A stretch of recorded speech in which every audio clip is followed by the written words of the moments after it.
Ang gusto mo ba ay baguhin, i-overhaul o i-modify yung cybercrime law? Paano may mga cybercrimes na talagang medyo garapal, di ba? Halimbawa, mga tawag nila, mga sex tapes, no, et cetera, lalo na sa mga kabataan, no?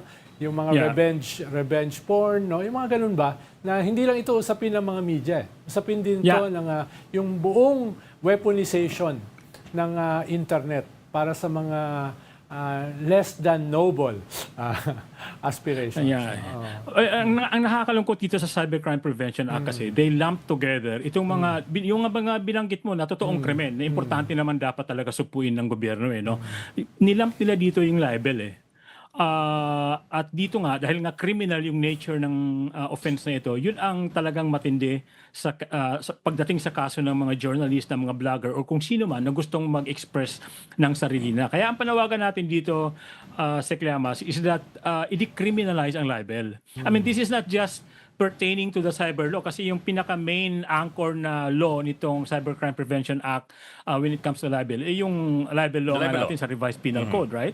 Yun dapat ang i-decriminalize. Matagal ng panawagan yan na dapat talaga walang nakukulong sa pagsasabi ng kung ano yung gusto niyang sabihin. Kung meron mang parusang dapat ipato sa mga tao nagkamali, civil liability na. Pero hindi kulong.